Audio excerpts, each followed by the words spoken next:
We've talked about the good girl gone bad trope more often than not on this channel, and although it's been used as a marketing gimmick for almost every female singer since the beginning of time, no one has done it quite like Miss Christina Aguilera, getting her big break on Disney Channel's The Mickey Mouse Club back in 1993 alongside fellow Mouseketeers Britney Spears and Justin Timberlake. She was seen as the adorable blonde with a huge stage presence and a voice to match, often wowing the audience as well as viewers at home with her solo performances of R&B hits. She went on to sign with RCA Records in the year 1999, releasing her self-titled debut album, Christina Aguilera. But instead of going down the R&B route that Mickey Mouse Club viewers had assumed, the album was filled with catchy pop tunes, or what some may deem as bubblegum pop.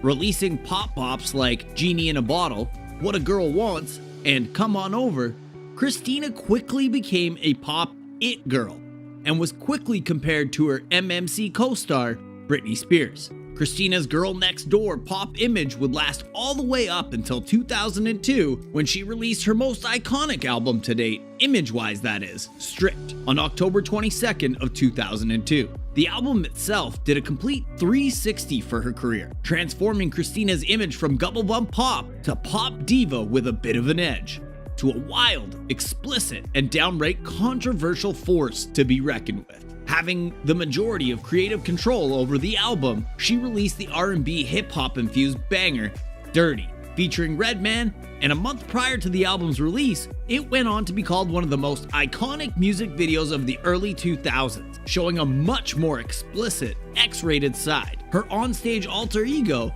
Christina, would be birthed during this time, and her hair would be dyed black to further go along with her newfound provocativeness. The 12-track list body of work went on to receive multiple Grammy nominations, and Christina would be applauded for touching on controversial topics like homosexuality, bullying, and transgender issues.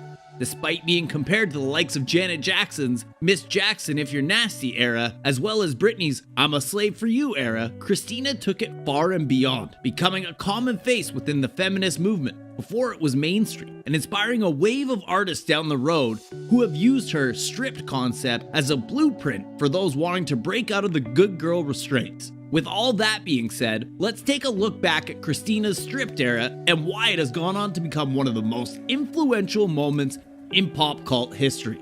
If people weren't paying attention during the height of her Genie in a Bottle days, then they were surely given a wake-up call in 2002 when Christina would make her worldwide debut without warning, completely taking the early years of the 21st century by storm. At just 21 years of age, Christina would go from being credited for reviving teen pop to being credited for creating a wave of pop girls who went on to use her stripped era as a stepping stool for their own careers.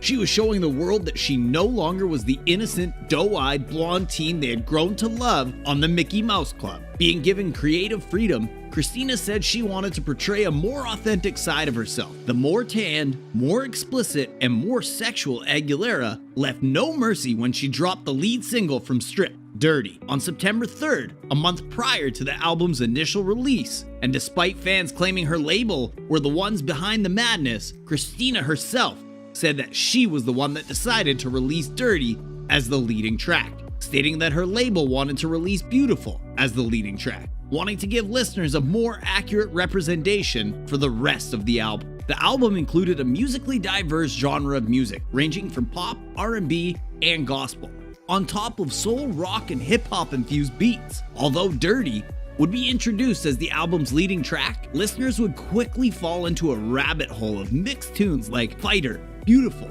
Can't Hold Us Down, and more. The music video that stated it all, Dirrty, is noted for being Christina's most recognized video and features the rapper Redman, but you probably didn't know is that that song itself samples his 2000 song, Let's Get Dirty. Christina said she liked the song so much that she wanted to use it as a reference for her own, allowing Redman to feature and appear in the music video despite Redman being featured in Eminem's Off the Wall a year prior, where Eminem dissed Christina in the song, and an ongoing petty feud between them would continue years down the road. Dirrty premiered on MTV's Making the Music and was instantly deemed a gritty, erotic, filthy, post-apocalyptic orgy, chaotic-filled fiasco. Starting out with Christina coming out of a cage before breaking out into full, sexual suggestive choreography, scenes of a scantily clad Christina can be seen table dancing, mud wrestling, and of course, we can't forget the notorious shower scene. The video sparked several protests around the world, with some claiming it to be too raunchy for TV. Writer Emma Forrest wrote that what she's depicting is a subculture within sexuality, and to say that this is normal young women's sexuality is just not fair. Even Madonna never did that to girls. Others calling it a desperate, unsuccessful attempt to gain street cred, insisting it had negative effects on girls' self-esteem, and that it misrepresented the album. Even though the video alone caused a great amount of buzz, winning awards for best styling and makeup, multiple VMA noms, and listed as number 26 on Billboard's greatest music videos of the 21st century, the song itself became her first and only single to have not entered the top 20 on the Billboard Hot 100. A more tamed Christina would appear when she released the music video for Beautiful, a slow ballad written by Linda Perry. Unlike Dirrty, the Beautiful music video was met with a wave of positive feedback. It touched on sensitive topics like bullying and homosexuality, earning Christina her first Grammy for the album for Best Female Pop Vocal Performance. She was honored at the 2003 GLAAD Media Awards for her positive representation of the LGBTQ community, and it's been listed as one of the greatest songs throughout the 2000s by Rolling Stone and VH1. To go along with her new Christina image and persona, Christina cranked up the controversy meter when she did photo shoots for Maxim, the Rolling Stone, and risque promotional shoots for the album.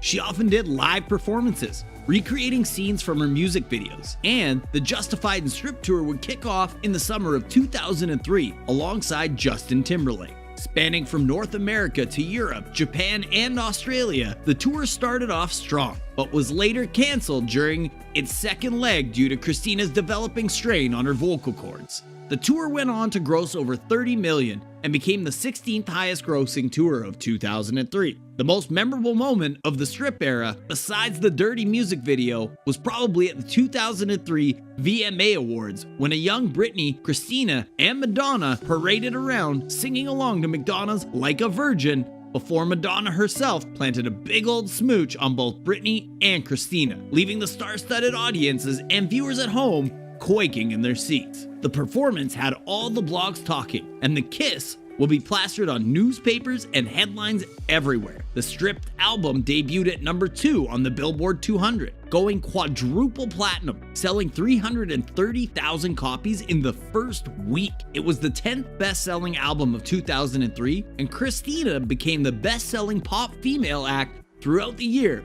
with 6 chart entries, with songs like Fighter that talks about her childhood abuse, The Voice Within, which talks about trusting oneself, and Can't Hold Us Down, deemed the feminist anthem. The album was much more than an attention-seeking attempt at controversy. In response to the backlash and naysayers, Christina had this to say: "So I like to shock. I think it's inspiring. I love to play and experiment to be as tame or outlandish as I happen to feel on any given day. When you're bold and open artistically, in music and video, a whole bunch of people automatically feel threatened by yours. I may have been the naked girl in the video, but if you look at it carefully, I'm also at the forefront. I'm not just some lame chick in a rap video. I'm in the power position. To be totally out there like that, for me, is the measure of a true artist." The reign of the pop star, as we once knew her, may be over, but Christina's impact decades down the road is still felt heavily today. Her determination to go against the status quo, knowing it could possibly alienate OG fans,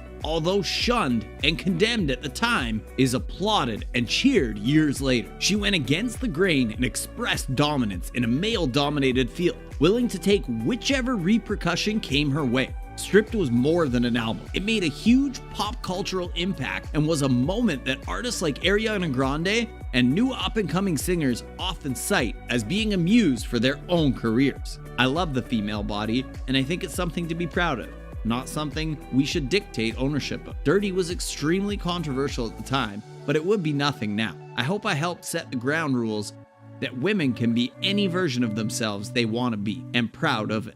What is your favorite song on Stripped? Let us know in the comment section down below, and stay tuned for more true celebrity stories.